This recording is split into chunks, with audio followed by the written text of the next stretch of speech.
Marketing के ऊपर करोड़ों खर्च दिए, लेकिन जो सेल एक्सपेक्ट कर रहे हैं, प्रेडिक्ट कर रहे हैं, वो आ नहीं पा रही। प्रॉब्लम क्या है? प्रॉब्लम मार्केटिंग नहीं है। मार्केटिंग तो बिल्डर्स कर रहे हैं और बहुत अच्छे से कर रहे हैं। प्रॉब्लम मार्केटिंग नहीं है, मार्केटिंग नहीं है। ये आप कैसे कह सकते हैं? देखो सर, मार्केटिंग का काम सबसे पहले आपको सेल जनरेट करना मार्केटिंग का काम नहीं है। मार्केटिंग आपको रिकॉल वैल्यू जनरेट करके देगी। बिल्डर्स भाई हमारे जो सोचेंगे, उनके माइंड में सिंपली ये होता है कि देखो वो मैन फोर्स पूरी लगाते हैं आज की डेट में। 50 लोगों की उन्होंने सेल्स की टीम रख ली, स्ट्रेटजीज बना ली, होर्डिंग्स लगा दिए, सब कुछ कर दिया। करोड़ों रुपया खर्च करने के बावजूद भी प्रिडिक्टेबल सेल क्यों नहीं आ रही है? सर, ये रीजन है अडॉप्शन कर्व। ब्लैकबेरी जो 2000s का एप्पल के बराबर वैल्यू रखता था, मार्केट का adoption curve sir touch screen आ रहा था, ये सब बबल है। कीपैड पे दुनिया वापस आएगी, नहीं हुआ। अडॉप्शन कर्व को नहीं समझ पाया। 2000 का एप्पल के जितनी वैल्यू रखने वाला ब्लैकबेरी मार्केट से आउट हो। बिल्डर की जो ट्रेडिशनल सेल्स टीम है, प्रॉपरली उसने 40-50 बंदों की सेल्स टीम अपॉइंट कर रखी है, प्लस सीपी नेटवर्क है उसका 100+ का, तो भी वो अपने आप को सेफ फील नहीं कर पा रहा है। वो सिर्फ एक ही चैनल पे डिपेंड है। कौन सा चैनल? मेरी इन हाउस सेल टीम और मेरा सीपी नेटवर्क। सीपी डिजिटल हो गया सर, अपने आप को डिजिटल लेके गया। सीपी अब इवेंट्स भी कर रहे हैं जो कभी बिल्डर्स ही किया करते थे। बिल्डर्स ही करते थे पहले, सीपी कोई इवेंट नहीं करता। मानते हैं आप इस बात? बिल्कुल। सीपी ने अपनी sales team, in house team expand की है। तो सीपी बहुत अच्छे से अडॉप्शन कर्व को समझ रहा है और इसने एंट्री बैरियर खड़ा करके अपने आप को सेव कर लिया है मार्केट में। और बिल्डर्स को ये बहुत ज़रूरी है सर समझना। तो इस हाइब्रिड को पूरा कैसे एक्सप्लेन करेंगे आप? इजी वे में कैसे समझाएंगे? आपने स्ट्रेटेजी बनाई है, आपने इतना पैसा लगाया है, वो सब आपका हुनर है और आपका एक्सपीरियंस है। हम सिर्फ डायग्नोज करते हैं। अच्छा, पहले आपको ये भी देखना पड़ता है कि कौन सा हाइब्रिड के अकॉर्डिंग है, कौन सा नहीं है। Exactly. Real estate strategies NGO की बात। जी हाँ, आज यही रहेगा हमारे पॉडकास्ट में खास, क्योंकि आज के खास मेहमान हैं हमारे मिस्टर रोहित ठाकुर जी, जिनका जो है पॉडकास्ट आज आप देखेंगे, जिसके अंदर रहेगा उनकी लाइफ के बारे में कि वो क्या क्या करते हैं। एक एनजीओ ऑपरेट करते हैं, वो एक सोशल वर्कर हैं, then real estate strategies plan करते हैं। तो आइए स्वागत करते हैं मिस्टर रोहित ठाकुर जी का। नमस्कार रोहित जी। नमस्कार जी। सबसे पहले आपका स्वागत है हमारे पॉडकास्ट विद वशिष्ठ चैनल के अंदर। बहुत बहुत धन्यवाद। तो जैसे हमें पता है आप रियल एस्टेट एक्सपर्ट हैं, स्पेशली फॉर बिल्डर्स। बेसिकली आप बिल्डर्स के लिए मार्केटिंग स्ट्रेटजीज प्लान करते हैं। एक अलग तरीके की स्ट्रेटजी आज आप इंट्रोड्यूस कर रहे हैं बिल्डर्स को, जो आप गाइड कर रहे हैं उसको लेके हमारे चैनल के थ्रू। तो सबसे पहले जो टास्क है या क्वेश्चन है किसी भी बिल्डर के माइंड में, एज अ बिल्डर मैं सोच लूँ या कोई भी बिल्डर्स भाई हमारे जो सोचेंगे, उनके माइंड में सिंपली ये होता है कि देखो वो मैन फोर्स पूरी लगाते हैं आज की डेट में। 50 लोगों की उन्होंने सेल्स की टीम रख ली, बिल्कुल ठीक है, स्ट्रेटजीज बना ली, होर्डिंग्स लगा दिए, सब कुछ कर दिया, बिल्कुल ठीक। लेकिन मार्केटिंग के ऊपर करोड़ों खर्च दिए, लेकिन जो सेल एक्सपेक्ट कर रहे हैं, प्रेडिक्ट कर रहे हैं, वो आ नहीं पा रही। सबसे बड़ा तो इसका क्या कारण आपको लगता है? देखो रवि जी, सबसे बड़ी बात प्रॉब्लम क्या है? प्रॉब्लम मार्केटिंग नहीं है। मार्केटिंग तो बिल्डर्स कर रहे हैं और बहुत अच्छे से कर रहे हैं। प्रॉब्लम मार्केटिंग नहीं है, मार्केटिंग नहीं है। ये आप कैसे कह सकते हैं? देखो सर, मार्केटिंग का काम है रिकॉल वैल्यू जनरेट करना। जी। मार्केटिंग का काम सबसे पहले आपको सेल जनरेट करना मार्केटिंग का काम नहीं है। मार्केटिंग आपको रिकॉल वैल्यू जनरेट करके देगी। सबसे बड़ा जो आपने क्वेश्चन करा कि करोड़ों रुपया खर्च करने के बावजूद भी प्रिडिक्टेबल सेल क्यों नहीं आ रही है? सर, ये रीज़न है अडॉप्शन कर्व। एडॉप्शन का? जी। अडॉप्शन कर्व का मैं कुछ एग्जांपल से आपको समझाता हूँ सर। कुछ साल पहले, 10 से 15 साल पहले, मोबाइल इंडस्ट्री के अंदर अडॉप्शन कर्व आया था। बिल्कुल आया था। ठीक है जी। नोकिया ब्लैकबेरी का जिस टाइम राज हुआ करता था मार्केट में, जो आज देखने को नहीं मिलते। ठीक है, वो अडॉप्शन कर्व को नहीं समझ पाया सर। मैं आपको उसको एक्सप्लेन करता हूँ। नोकिया जब मार्केट पे राज कर रहा था सर, अडॉप्शन कर्व आया विंडो वर्सेस एंड्रॉयड। समझ नहीं पाया नोकिया उसको, विंडो की तरफ चला गया और बाहर हो गया मार्केट से। ब्लैकबेरी जो 2000s का एप्पल के बराबर वैल्यू रखता था, बिल्कुल फ्लैगशिप था, मार्केट का adoption curve sir touch screen आ रहा था। ब्लैकबेरी को लगा कि नहीं, कीपैड, ये सब बबल है, कीपैड पे दुनिया वापस आएगी, नहीं हुआ। अडॉप्शन कर्व को नहीं समझ पाया। 2000 का एप्पल के जितनी वैल्यू रखने वाला ब्लैकबेरी मार्केट से आउट हो गया। आज की सिनेरियो में मैं ट्राई सिटी की बात करूं, अडॉप्शन कर्व को सबसे अच्छे समझ रहा है रियल एस्टेट के अंदर, वो सीपी समझ रहा है। सीपी समझ रहा है। सीपी समझ रहा है। सीपी को, जो जेन्युइन सीपी है, जिसने बहुत सालों की मेहनत से नाम काम पैसा बनाया है, उसको समझ आ गया अडॉप्शन कर्व में मेरे को एंट्री बैरियर कैसे क्रिएट करना है रेड ओशन और ब्लू ओशन के मार्केट के बीच में। बहुत सारे चैलेंजेस सीपी को है। सबसे बड़ा चैलेंज जो सीपी को है, जिससे वो ओवरकम कर रहा है, बाहर से रियल एस्टेट की दुनिया बहुत कूल और बहुत ग्लैमरस लगती है लोगों को। बिल्कुल। पान वाला, वॉचमैन, टैक्सी ड्राइवर, हर कोई आज की डेट में सीपी बन गया है सर। चैनल पार्टनर बन गया। बिल्कुल सही मानते बात हैं आप इस है। बात बिल्कुल मानते हैं। ये जो सो कॉल्ड सीपी है, ये आप भी मानते हैं, मैं भी मानता हूँ, सीपी भी मानता, सब मानते हैं, ये आपके एंड यूजर, एंड बायर को डिस्टर्ब नहीं कर सकता, नहीं कर सकते, बट मार्केट को डिस्टर्ब जरूर कर सकता। सीपी को समझ आ गया, अगर ये मार्केट को डिस्टर्ब करेगा, लास्ट में जाना किसी का कुछ नहीं है, सीपी का जाना है जिस बंदे ने मेहनत करी है। ये तो आया राम गया राम है सर। ये कल कुछ और काम कर रहा था, आज पार्ट टाइम सीपी है, कल कुछ और काम करेगा। बिल्कुल। सीपी को ये समझ आ गया। अब मैं बताऊं सीपी अडॉप्शन कर्व को कैसे समझ गया, वो क्या मॉडिफिकेशन कर रहा है पैटर्न के अंदर। आज की डेट में सीपी डिजिटल हो गया सर, अपने आप को डिजिटल लेके गया। सीपी अब इवेंट्स भी कर रहे हैं। बिल्कुल कर रहे हैं, जो कभी बिल्डर्स ही किया करते बिल्डर्स ही करते थे पहले, सीपी कोई इवेंट नहीं करता। मानते हैं आप इस बात? बिल्कुल। सीपी ने अपनी sales team, in house team build कर दी है, एक्सपेंड कर दी है, बिल्ड नहीं करी, एक्सपेंड कर दी। एक्सपेंड की है। तो सीपी बहुत अच्छे से अडॉप्शन कर्व को समझ रहा है और इसने एंट्री बैरियर खड़ा करके अपने आप को सेव कर लिया है मार्केट में। और बिल्डर्स को ये बहुत ज़रूरी है सर समझना। तो क्या बिल्डर ये नहीं कर रहे? देखो सर, मैं किसी को जज नहीं कर सकता। बिल्डर हज़ारों करोड़ रुपया मार्केट में लगा के रखा है उसने, मैं उसको जज नहीं कर सकता, मैं कोई नहीं होता उसको जज करने वाला। बट जो मुझे प्रॉब्लम मैं आइडेंटिफाई कर पा रहा हूँ, प्रॉब्लम क्या है, बिल्डर्स सर एक ही सिंगल चैनल पे डिपेंड है सेल के लिए। वो क्या है? पार्टनर के ऊपर। चैनल पार्टनर हो गया। देखो कोई भी बिल्डर है, वो प्रोजेक्ट लेके आ रहा है, वो कैसे उसको सेल करेगा, उसके पास एक मेथड है। In house sales team build करूंगा, उसको डाटा दूंगा, वो कॉलिंग करेगी, सीपी एंगेजमेंट करेगी, विजिट्स करेगी, इवेंट्स करेगी, फॉलोअप करेगी और क्लोजिंग करेगी। कंडीशनल है सर ये। कोई आपकी टीम ने, कोई आपके सीपी ने आपके साथ बॉन्ड साइन नहीं कर रखा है कि सर अब हम डेडिकेटली आपके साथ काम करें। कोई बॉन्ड साइन नहीं कर रखा है। आपके सीपी के पास मल्टीपल ऑप्शंस है मार्केट के अंदर। बिल्कुल है जी। आपकी इन हाउस टीम के पास भी मल्टीपल चॉइसेस हैं सर। बिल्कुल। राइट, मानते हैं आप इस चीज़ को। बट बिल्डर के पास क्या चॉइस है? उसने तो पैसा लगा दिया सर, उसको तो बेचना ही पड़ेगा प्रोजेक्ट। मैं इसको इस तरह से समझता हूँ कि देखो, हाइब्रिड मॉडल को बिल्डर को अडॉप्ट करना पड़ेगा अगर अडॉप्शन कर्व से आपको बचना है तो। मतलब आपने इनको दो कैटेगरीज के अंदर डिवाइड किया, एक ट्रेडिशनल, एक हाइब्रिड। एग्जैक्टली। तो हाइब्रिड क्या है सर? हाइब्रिड को देखो, मैं आपको इजी एक एग्जांपल देता हूँ। एक अभी अडॉप्शन कर्व एक ऑटोमोबाइल इंडस्ट्री के अंदर भी आ रहा है जी। गवर्नमेंट बहुत स्ट्रिक्ट हो गई है डीजल पेट्रोल को लेकर। प्लेयर समझ गए हैं। एक बड़ा तबका ऑटोमोबाइल के अंदर इलेक्ट्रिक व्हीकल की तरफ जा रहा है और एक बड़ा तबका हाइब्रिड की तरफ जा रहा है। हाइब्रिड की तरफ। हाइब्रिड क्या है? पुरानी टेक्नोलॉजी प्लस नई technology is equal to hybrid. पुराना क्या है? पेट्रोल। नया क्या है? बैटरी। बैटरी बन गया हाइब्रिड। रियल एस्टेट में इस मॉडल के अंदर इसको अप्लाई करते हैं। पेट्रोल मान के चल लो आप, ट्रेडिशनल सेल्स पैटर्न। ठीक है। बैटरी मान के चल लो हमारा HISF मॉडल। HISF इसकी इस पे फुल आप- फॉर्म क्या है? Highly influential sales force. मैं इसको अभी बच रहा था इसको यूज़ करने से, चलिए कोई बात नहीं। पेट्रोल हमारा आ गया ट्रेडिशनल मॉडल जी। बैटरी आ गया HISF मॉडल। पेट्रोल क्या है सर? और पुराना आपका रियल एस्टेट का मॉडल क्या है? रिलायबल है। रिलायबल है। इस पे बिल्डर्स को भरोसा है। सालों साल से ये इसी मॉडल के थ्रू अपने हाँ, प्रोजेक्ट वही बेचते चलता आ आ रहे रहा है। हैं। बिल्कुल हम इसको रिप्लेस नहीं कर सकते। नहीं कर सकते। हमारा मॉडल क्या है? ये परफॉर्मेंस है। जब reliability plus performance is equal to rapid growth, तो ये फॉर्मूला हमें लेना पड़ेगा सर। आप देख ही रहे हैं, petrol plus battery is equal to hybrid cars आ गई। कितना भी पावरफुल आप इंजन उसके अंदर डाल दो, कितने भी इलेक्ट्रॉनिक फंक्शंस डाल दो, आपकी परफॉर्मेंस खत्म नहीं हो रही, नहीं होगी कार की। तो यही हाइब्रिड मॉडल की खूबसूरती है।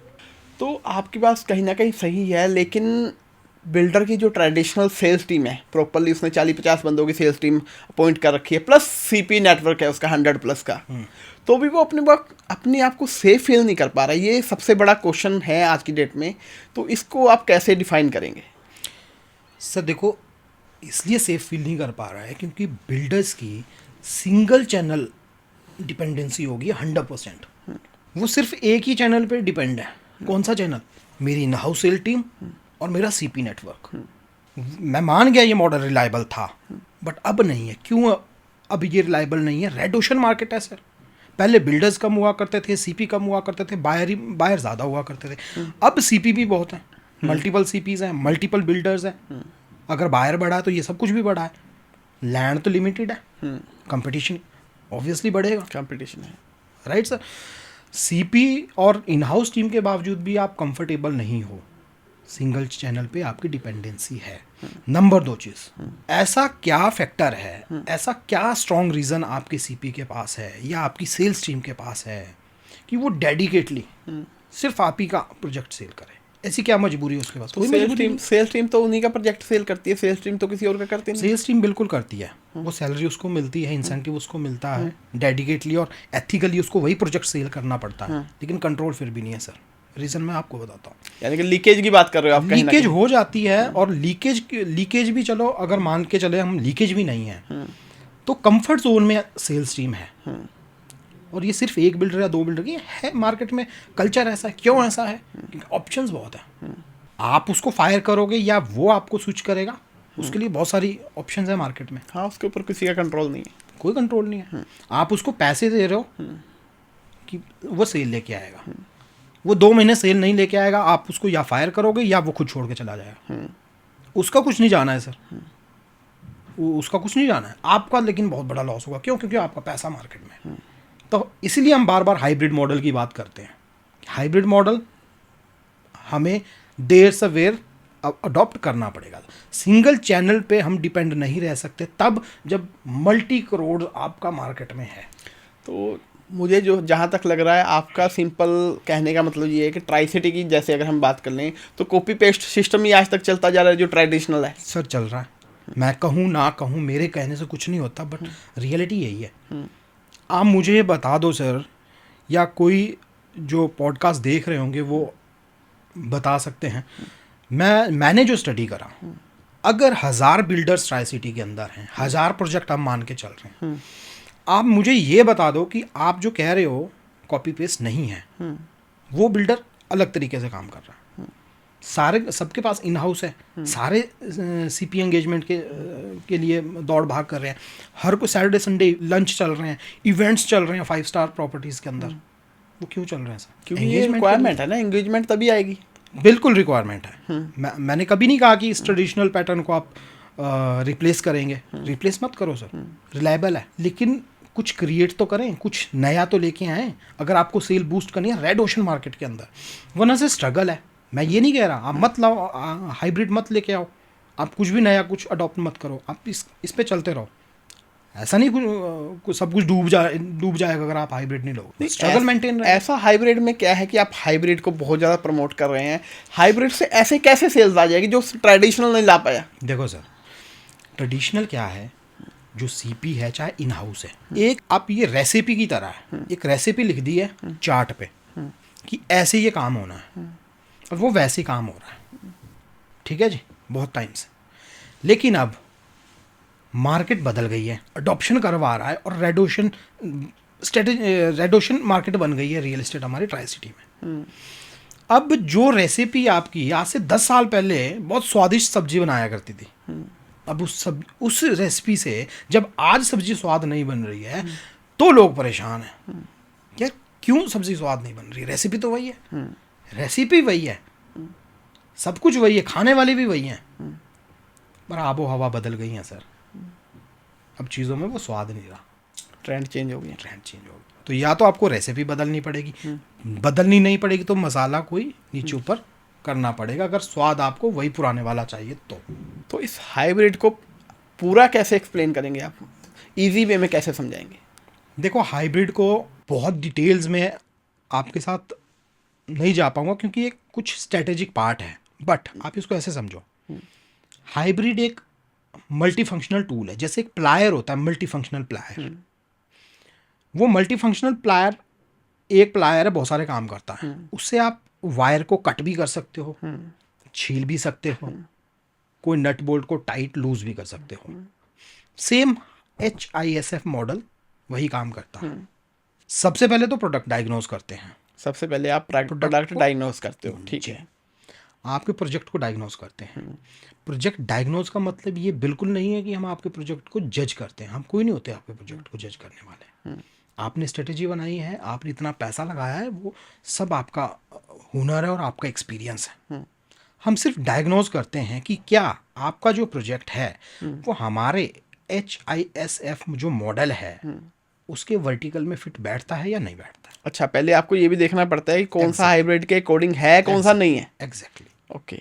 अगर वो फिट बैठता है, देखो डायग्नोसिस के बाद हम आपको गो नो गो एक रिपोर्ट सबमिट करते हैं। पहले आप डायग्नोस करते हैं, आपकी टीम करती है, देन फिर आप बताते हो कि आप हाइब्रिड के साथ जा सकते हो कि नहीं जा सकते हो। जी, go and no go report हम आपको देते हैं। If no go then no further discussion. If go then हम आपको फिगर्स कमिट करते हैं। फिगर्स मतलब आप सेल्स कमिट करते हो। सेल्स कमिट करते हैं, आपको एक टाइम बैंडविड्थ कमिट करते हैं कि हम इस प्रोजेक्ट को इतनी सेल इतने टाइम के अंदर दे सकते हैं। अब बाय चांस ना आई तो उसके लिए सर बहुत सारे हम आपको लीगली सेफ गार्ड करते हैं। हम कभी भी गारंटी वर्ड यूज़ नहीं करते सर। गारंटी हमेशा ओवर क्लेम्ड होता है। गारंटी हम कमिट नहीं करते, लेकिन जो हम प्रोजेक्ट डायग्नोसिस के बाद आपको कमिट करते हैं तो ऑब्वियसली बात है, बिल्डर भी पूछता है कैसे, हाउ। हाँ, बिल्डर का सबसे बड़ा क्वेश्चन होगा कैसे पूछता है। जब हम डाटा ड्रिवन चीज़ें या नंबर्स पे उनके साथ बात करते हैं, फिगर्स पे उनके साथ बात करते हैं, कोई इमोशनल या इम्पल्सिव कमिटमेंट हम नहीं करते हैं, तो बिल्डर्स को लगता है हाँ मेरा ही प्रोजेक्ट है, जो भी एनालिसिस हुआ है उससे एग्री करते हैं। ओवर क्लेम करेंगे सर, कितना ओवर क्लेम करेंगे, सामने वाला हर चीज़ को समझ रहा है, मेरे ओवर क्लेम करने से कुछ भी नहीं होता। तो फिर कोई प्रोजेक्ट है सपोज, ठीक है, न्यू चंडीगढ़ का है, मोहाली का है, जीरकपुर, कोई भी है, ठीक है, क्या आपकी स्पेसिफिक कोई टीम बैठती है फिर उसको सेल करने के लिए? किस तरीके से सेल होगा वो? नहीं, होता क्या है, हमने प्रोजेक्ट डायग्नोस करा और अब हमें एग्जीक्यूट करना है। हमारी कोई टीम नहीं बैठती है सर। ये HISF मॉडल क्या है, क्या हाईली इन्फ्लुएंशियल सेल्स फोर्स। इसके अंदर हम 4 वर्टिकल फॉर्मेट पे काम करते हैं जी। Influencers, investor network, CP network. ये CP नेटवर्क आपका ट्राई सिटी प्लस इंटरस्टेट है, और HNI सोशल क्लस्टर। तो इस सिस्टम के अंदर रेडी बायर नहीं होता, रेडी इन्फ्लुएंस होता, ठीक है, और उसी इन्फ्लुएंस को हम सेल में कन्वर्ट करते हैं। लेकिन जैसे आपने CP नेटवर्क भी इसमें लिया, तो CP नेटवर्क तो बिल्डर के साथ ऑलरेडी काम कर रहा है, ठीक है। उसके अलावा इन्फ्लुएंसर मार्केट आज की डेट में सभी बिल्डर्स करवा रहे हैं, इन्फ्लुएंसर मार्केटिंग, वीडियोस, ठीक है, वेबसाइट्स, सारी तरीके से मार्केटिंग कर रहे हैं। तो उनमें और हम में क्या डिफरेंस हुआ? बिल्कुल ठीक। इन्फ्लुएंसर मार्केटिंग को सर बिल्डर्स, इन्फ्लुएंसर मार्केटिंग का मतलब ये नहीं है कि मैं किसी स्टार को लेके आ गया या मैंने स्टार से कैंपेन करवाया। वो आजकल तो यही चल रहा है कि स्टार आते हैं, पंजाबी सिंगर्स आते हैं, मार्केटिंग करते हैं, सैंपल इनॉग्रेट करते हैं, या फिर वो सैंपल की वीडियो दिखाते हैं। नहीं, हमारे HISF में ऐसा कोई मॉडल नहीं। हम इसको ये हमारा कोई कंसेप्ट ही नहीं है। इन्फ्लुएंसर मार्केटिंग का ये बिल्कुल मतलब नहीं हम किसी स्टार के थ्रू प्रॉपर्टी बिकवा रहे हैं, वो तो मार्केटिंग का पार्ट है सर। हमें तो रिजल्ट डिलीवर करने हैं, और रिजल्ट डिलीवर होंगे सेल से। मैं वही पूछ रहा हूँ कि रिजल्ट आएगा कैसे? इन्फ्लुएंसर कैसे काम करेगा, ये इन्फ्लुएंसर्स कौन है, ये स्ट्रेटेजिक पार्ट है, ऐसे मैं रिवील नहीं कर सकता। इन्वेस्टर नेटवर्क है, ये कौन है और कहाँ से आएंगे, या आप भी समझ रहे हैं कि मैं इतनी स्ट्रेटेजिक पार्ट को डिस्कस नहीं कर सकता। बात आई CP की, CP तो ऑलरेडी काम कर रहा है। आप क्या नया कर रहे हो CP के साथ? CP आपके साथ वर्क क्यों करेगा, वो तो डायरेक्टली कर रहा है। बिल्कुल। दो कंसेप्ट हैं इसके अंदर। एक तो हम ट्राई सिटी के CP के साथ आपको रिजल्ट देते हैं, एक इंटरस्टेट CP के साथ। 2 मिनट के लिए मान लीजिए आपका इंटरस्टेट CP नेटवर्क भी बहुत हैवी है, आप क्या CP को देते हो? कमीशन, ब्रोकरेज सभी वो देते हैं, और इसके अलावा ज़्यादा से ज़्यादा इंसेंटिव होते हैं, कुछ टूर हो गए, बहुत अच्छी क्लोजिंग कर देगा तो थाईलैंड, दुबई लेके जाएंगे। हाँ, बिल्कुल राइट। बट हम यहाँ CP51 एक पैकेज है हमारे पास, सिर्फ CPs के लिए है। इंसान को क्या चाहिए लाइफ में? पैसा और नाम। सीपी आपको क्लोजर देगा तो आप उसको पैसा दोगे, मेरे नेटवर्क से आपको क्लोजर देगा तो पैसा उसको आप दोगे, बट मैं नाम दूंगा। नाम अब आप जैसे पूछोगे कि आप नाम कैसे दोगे? हाँ। हमारे पास एक दूसरा भी चैनल है। मैं फिर कह रहा हूँ कि ये स्ट्रेटेजिक पार्ट को डिस्कस करने वाली बात हो जाएगी, मैं इससे बचूंगा अभी। लेकिन CP51 का जो आपने क्वेश्चन करा कि सीपी आपके पास काम क्यों करेगा, सीपी तो ऑलरेडी काम कर रहा Already है, काम उसका हमारे पास तोड़ है। लेकिन मैं उससे बचूंगा, वो स्ट्रेटेजिक पार्ट है, पॉडकास्ट में डिस्कस करना मैं थोड़ा सेफ नहीं समझूंगा। लेकिन हमारी ऑडियंस को बताना तो पड़ेगा भाई किस तरीके से होगा, आइडिया तो देना पड़ेगा। देखो सर, कुछ चीज़ें ऐसी हैं, कमीशन आपके बिल्डर के पार्ट पे उसको मिलता है, ठीक है जी। अब हम एनजीओ पे जाएंगे। हमारा एक एनजीओ है, आपका एक एनजीओ है। एनजीओ है, और एनजीओ चला रहे हैं हम लगभग 2022 से चला रहे हैं उसको। ठीक है जी। किस नाम से?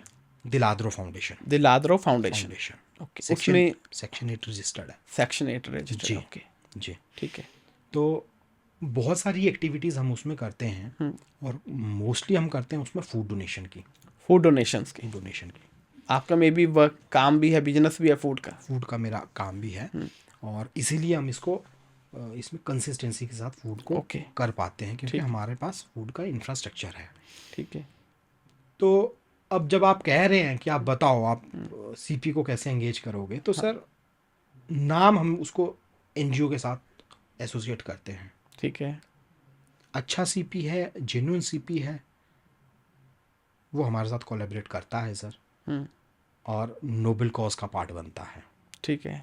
तो पैसा मैं नहीं दे सकता, यानी कि पैसा डायरेक्टली बिल्डर से ही मिलेगा सीपी को, बिल्डर से ही आपके मिलेगा। साथ जुड़ के वो सोशल वर्क कर देखो सकता है। सर, जो भी एक पैसा भी अगर मेरा रियल एस्टेट से या कहीं से भी आ रहा है, वो मेरा 100% एनजीओ को जाता है। यानी कि आप ये क्लेम कर रहे हैं अगर आप रियल एस्टेट से 1 रुपया भी कमाते हो, 100% एनजीओ को जाएगा, आप अपने लिए उसको यूज नहीं करते। Not even a single rupees. तो इस तरीके से आपको भी पता है कि आज की डेट में एनजीओ बदनाम किस लिए हैं चीजें। बिल्कुल। ठीक है, एनजीओ सबको ये होता है कि भाई किसने पैसा बचाना है, चीजें करनी है, एनजीओ खोल लो। आपका सिंपल ये कहने का मतलब कि आप नोबल कोज के लिए एनजीओ चलाते हैं।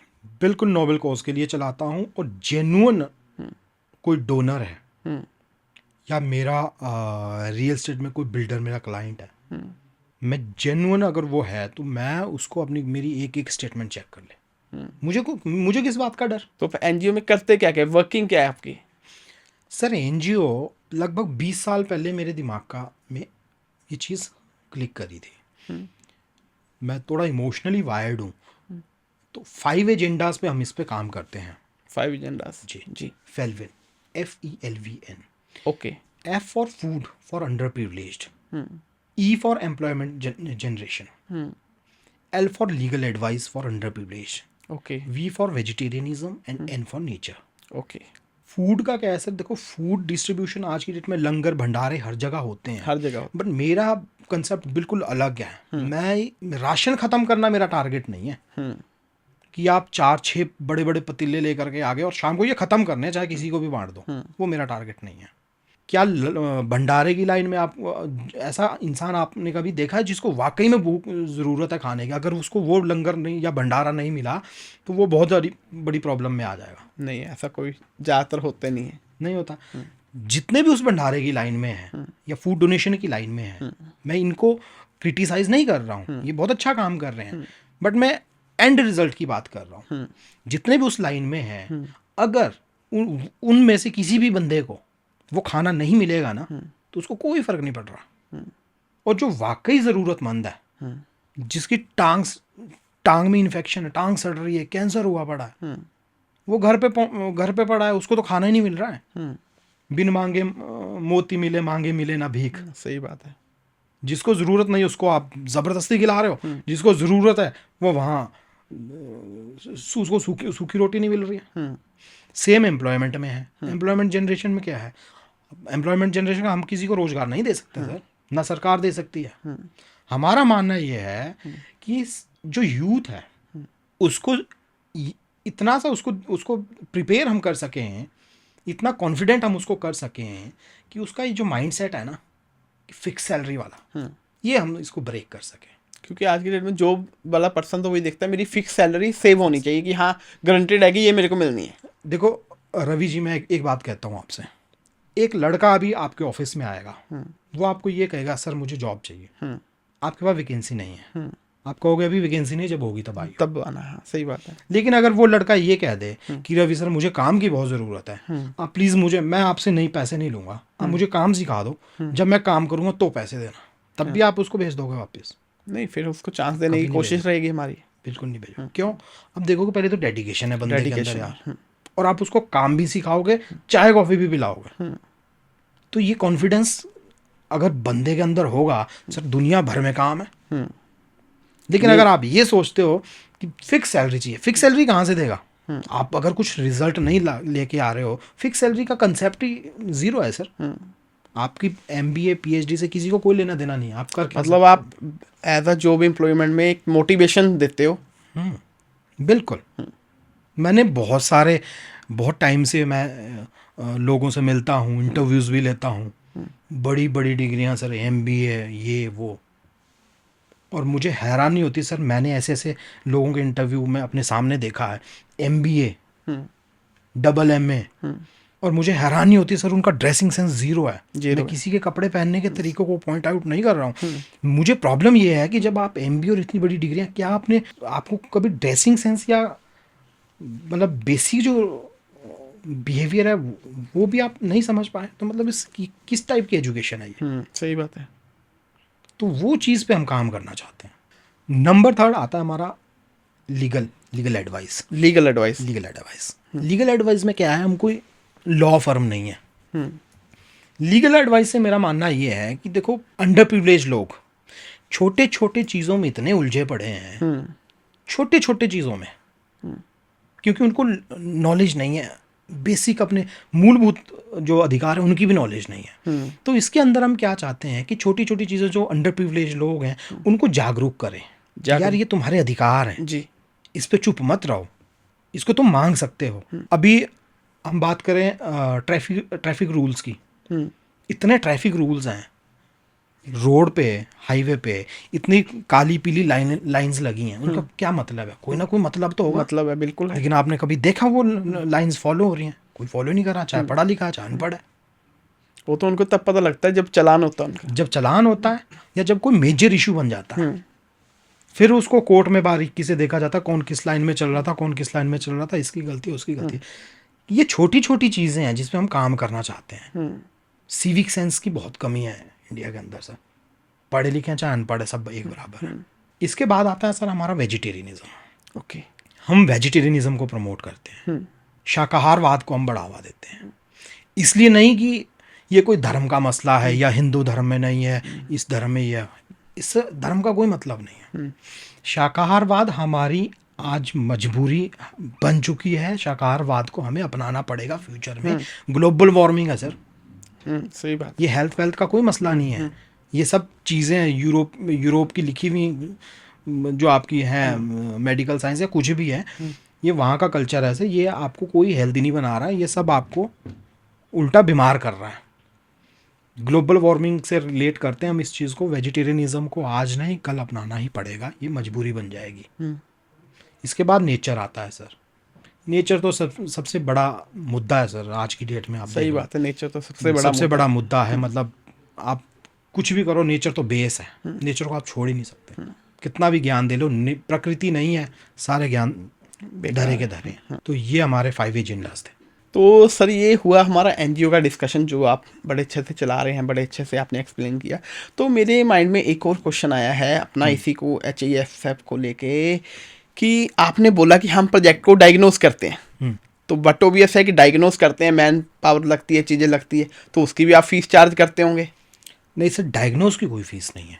डायग्नोस की कोई फीस नहीं है? डायग्नोस की फीस नहीं है। देखिए होता क्या है, प्रोजेक्ट हमने डायग्नोस करा, उसके बाद मैं आपको एक गो नो गो रिपोर्ट दूंगा। नो गो रिपोर्ट दोगे, ठीक है।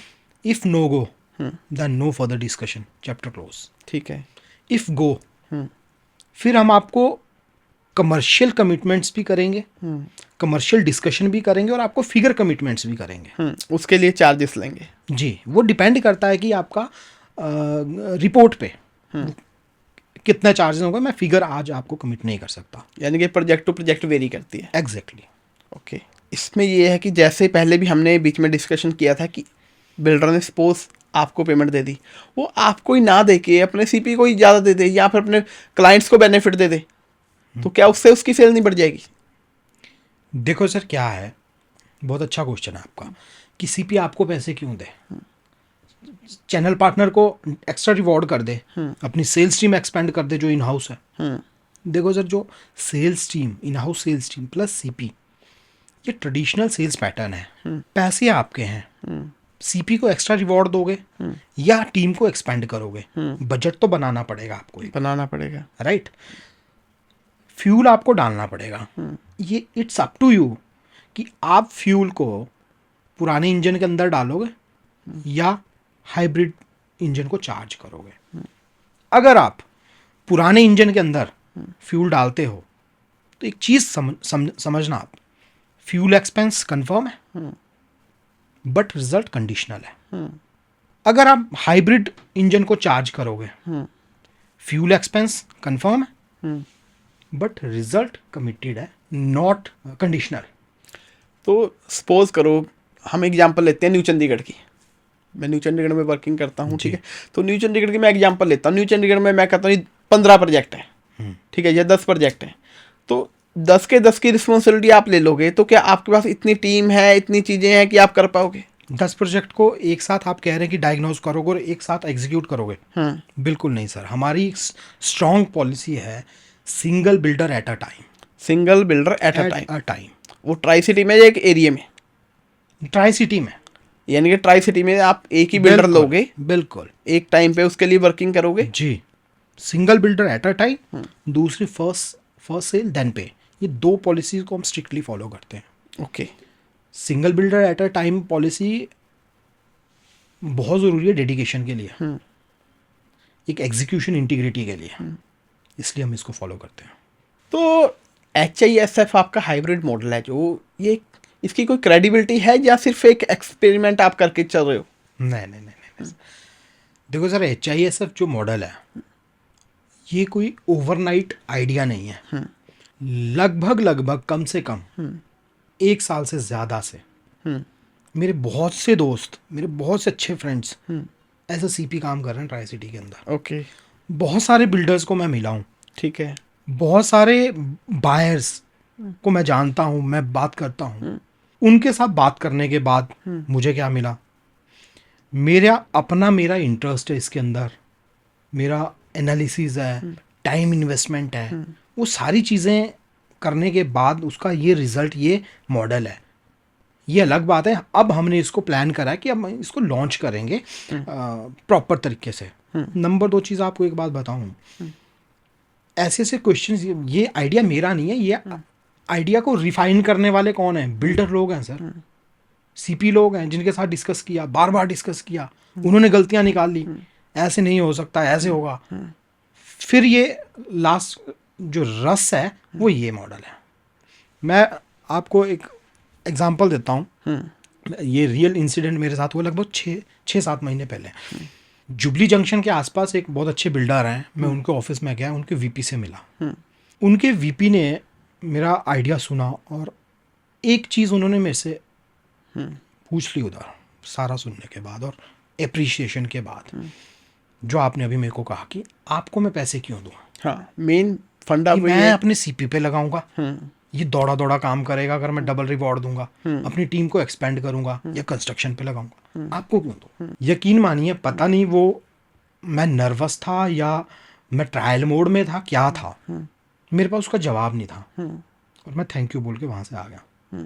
और मुझे इतना गिल्ट हुआ, यार वो वीपी इतना इंटरेस्टेड था और तू घर पे इतनी होमवर्क करके गया, तो क्यों नहीं जवाब दे पाया? जब मैं घर आया तो मेरे पास 4 पन्नों का जवाब मैंने निकाल दिया उसका।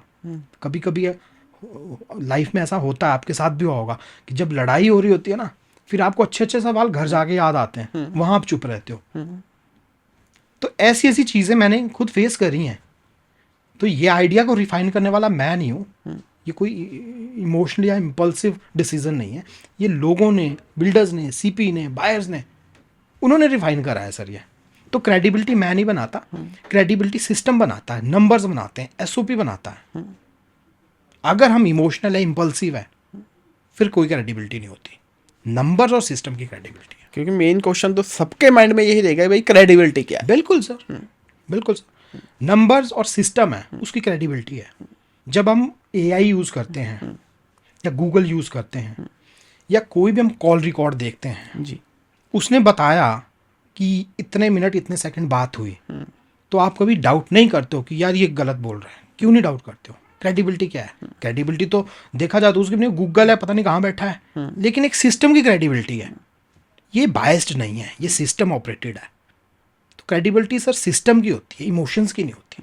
तो अभी जैसे हमने काफ़ी डिस्कशन किया, अगर हमारे कोई फ्रेंड या हमारे व्यूअर्स एज अ बिल्डर कोई इंटरेस्टेड होते हैं तो स्टेप वाइज कैसे रहेगा ये? सर सबसे पहले प्रोजेक्ट डायग्नोसिस। सबसे पहले प्रोजेक्ट डायग्नोस हो गया, आपकी Project तरफ से diagnose ओके हो गया। जी, डायग्नोस किया, गो नो गो रिपोर्ट दी, इफ गो, उसके बाद हम कमर्शियल डिस्कशन करते हैं जी, कि क्या मैंने आपको देना है, क्या आपने मुझे देना है, जो भी है। वो हो जाने के बाद हम एमओयू साइन करते हैं। Memorandum of understanding. हाँ जी। ठीक है जी। उसमें कुछ क्लॉज ऐसे डालते हैं कि आप भी सेफ रहो, हम भी सेफ रहें, जो भी है वो उसमें हम क्लियर करते हैं चीज़ों को। उसके बाद सर जो इग्निशियन वैल्यू है उसका ट्रांजैक्शन होता है। जो इनिशियल पेमेंट है जी, उसके साथ ही बिल्डर को लीगली सेफगार्ड करने के लिए जो चीज़ें हैं वो भी हम अप्लाई करते हैं उसके साथ ही। पेमेंट हो जाने के बाद 40 पीरियड, एक 40 पीरियड होता है हमारे पास, strategy for real time implementation. ये एक टाइम होता है 1 महीने का। ठीक है। सब कुछ हमारा क्लियर हो गया, इनिशियल ट्रांजैक्शन आ गई। उस 40 पीरियड के अंदर हम आपके प्रोजेक्ट को समझते हैं, आपके पेमेंट प्लान्स को समझते हैं, आपकी स्ट्रेटजीज क्या हैं और आपकी फिलॉसफी क्या है, मतलब किस चीज़ को डूज और डोंट को समझते हैं, क्या करना है हमें, क्या नहीं करना है। वो बहुत चीज़ों को हम डिटेल में समझते हैं 40 पीरियड के अंदर। 40 पीरियड ख़त्म होते ही एग्जीक्यूशन स्टार्ट। ओके। जी तो इस तरीके से आपका ये हाइब्रिड सिस्टम काम करता है। जी। Rohit ji, food business, NGO and real estate, ये तीनों अलग अलग कैटेगरीज के बिजनेस हैं। तो आपने इन तीनों को क्यों ऑप्ट किया, किस तरीके से लाइन किया? देखो सर, कुछ चीज़ें ना हमारी प्लानिंग से नहीं होती हैं। रियल एस्टेट नो डाउट मेरा, जब मैंने रियल एस्टेट में एंट्री ली थी बहुत पहले, किसी बिल्डर ने मुझे सामने से अप्रोच किया था। वो मेरा वर्किंग पैटर्न देख करके काफ़ी उनको अच्छा लगा कि लड़का मेहनती है, बहुत पहले की बात कर रहा हूँ मैं। उन्होंने अप्रोच किया कि तुम मेरे साथ काम करो। उस दिन से मुझे रियल एस्टेट में इतना इंटरेस्ट मेरा क्रिएट हुआ। तो मेरा कोर है रियल एस्टेट। ठीक है। फूड बिजनेस सर अभी मेरा घर चल रहा है इससे, ये मुझे बोलना चाहिए नहीं बोलना चाहिए, बट मेरा पैशन नहीं है। ये एक सर्वाइवल डिसीजन था।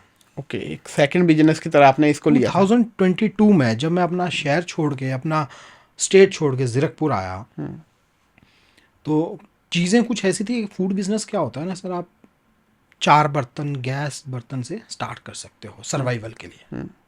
तो ये एक सर्वाइवल डिसीजन था 2022 के इनिशियल डेज में। एनजीओ सर क्या है कि जब हम खुद की से रिलेट करते हैं ना, किसी को कोई प्रॉब्लम में है बंदा, या मेरे से भी बहुत बुरी हालत में है बंदा, इमोशनली वायर्ड हूँ, फिर मुझे लगता है यार मैंने भी ऐसा कुछ देखा है, या ये मेरे से भी बहुत बुरी हालत में है, कि हम इनके लिए कुछ कर नहीं सकते। 2 चीज़ें होती हैं, बुरा वक्त या तो आपको बहुत ज़्यादा हार्ड बनाता है या दूसरों को समझने वाला बनाता है। एक इंसान को बुरा वक्त ये बनाता, छोड़ यार तो क्या हो रहा है, मैंने भी तो देखा है, ये दुनिया है भाई, इतने ज़्यादा दया करोगे कुछ नहीं होता। दूसरा चीज़ आपको थोड़ा पोलाइट बनाता है कि नहीं यार ये वक्त मैंने भी देखा, हम इसके लिए क्या कर सकते हैं। धीरे धीरे समझ में आता है कि कैसे कर सकते हैं, क्या सिस्टम होता है। फिर हमने जब कुछ भगवान ने सामर्थ्यवान बनाया तो एनजीओ मैंने रजिस्टर करा। ये मेरा एक सपना है, मेरा इससे कोई कमाई या कुछ नहीं है, मेरे कोई बहुत ज़्यादा मैं इस पर ये नहीं कर रहा। जो मेरे को लगता है, मेरे पास फूड का इंफ्रास्ट्रक्चर है, तो मैं फूड में इसमें पूरे दिल से मैं इसमें काम कर रहा हूँ। कल को इसके थ्रू या किसी रियल एस्टेट के थ्रू कोई भी पैसा आ रहा, 100% एनजीओ में मैं, जो मेरा एक ड्रीम प्रोजेक्ट आप समझ लीजिए। रही बात रियल एस्टेट, ये तो मेरा कोर है सर, इंटरेस्ट है। जब भी मौका मिलेगा रियल एस्टेट में काम करूँगा। तो आप बड़े अच्छे तरीके से तीनों चीज़ें मैनेज कर रहे हैं। तो जब आपने ये चीज़ें स्टार्ट की, आपको किसी ने मोटिवेट किया, आपका साथ दिया, या फिर आप अकेले वॉरियर की तरह चले हुए हैं? देखो सर, इमोशनली तो मैं हमेशा ही सोलो वॉरियर हूँ। इमोशनली मैं अब चीज़ें डिस्कस नहीं कर पाता हूँ, उसमें तो हमेशा ही मैं सोलो वॉरियर रहा हूँ। नंबर 2, मैं एक ऐसे बैकग्राउंड से आता हूँ जहाँ सारे नौकरी पेशा लोग हैं। मेरे ग्रैंडफादर गवर्नमेंट में अच्छी पोजीशन से रिटायर हैं, फादर मेरे कॉर्पोरेट में वर्किंग है। तो बिजनेस में जब भी मैंने डाउनफॉल या प्रॉब्लम फेस करी है, तो मैंने कभी फैमिली में मैंने वो चीज़ें शेयर नहीं करी हैं, क्योंकि वहाँ पे माहौल ऐसा नहीं है। तो इमोशनली मैं हमेशा सोलो वॉरियर रहा। बट 2021 आफ्टर मैरिज, मेरी वाइफ ने मेरा बिजनेस ऑपरेशंस में एक मेल फ्रेंड की तरह धाकड़ तरीके से साथ दिया। वो हमेशा मेरे साथ खड़ी रही। She has truly golden heart. उसके बाद क्या है सर, फैमिली है, आपके मदर फादर हैं, मेरे ग्रैंड पेरेंट्स हैं, इनका आशीर्वाद हमेशा आपके साथ है। ठीक है, मैंने उनको कभी डार्क साइड रिवील नहीं करी, उनको हमेशा ऑल इज़ वेल मोड मैंने दिखाया कि ऑल इज़ वेल। तो जैसे आपने डिस्कशन किया, आपकी वाइफ है, बिजनेस में पूरा साथ दे रहे हैं आपका, तो क्या कई बार वो ये नहीं कहते कि कहाँ एनजीओ का पंगा लिया आपने, एनजीओ से क्या होगा, ठीक है अपने लिए काम करो? मेरी वाइफ एनजीओ में डायरेक्टर है। एनजीओ में मैं बहुत छोटे से रोल पे हूँ। और आपको मैं एक चीज़ बताऊँ, मेरी वाइफ भी फूड का एक अलग वेंचर है, वो उसको लीड करती हैं। अंदर की चीज़ है, वहाँ से उनकी जो भी अर्निंग है वो सब गली के कुत्तों के इलाज पे और गली के जितने जानवर हैं उनके इलाज पे, उनकी दवाइयों पे, उनके डॉक्टर विजिट पे ही खर्च होता है 100%। यानी कि वो भी प्योरली एनजीओ को सपोर्ट कर रहे हैं। बहुत ज़्यादा। हम दोनों इमोशनली वायर्ड हैं, बट हमारी वायर्स अलग अलग हैं। वो एनिमल्स के साथ बहुत ज़्यादा कनेक्टेड है, बहुत ज़्यादा। तो ये जो आपकी दिलार दो फाउंडेशन है, ये एनिमल्स का भी टेक केयर करती है? बिल्कुल सर। बरसात में अभी जो ये जो बरसात हुई, बहुत सारे पिल्ले थे, लगभग 7 से 8 पिल्ले थे वो, कि एक प्लॉट में बहुत मोटे मोटे ओले गिर रहे थे। तो जो गली के बच्चे हैं उनको पता है ये aunty dog lover, animal lover हैं, तो वो सारे आ गए कि आंटी ये छोटे छोटे कुत्ते हैं, ये मर जाएंगे ओले उठ रहे हैं। वो 7 से 8 पिल्ले पूरी रात मेरे घर में रहे। अच्छा।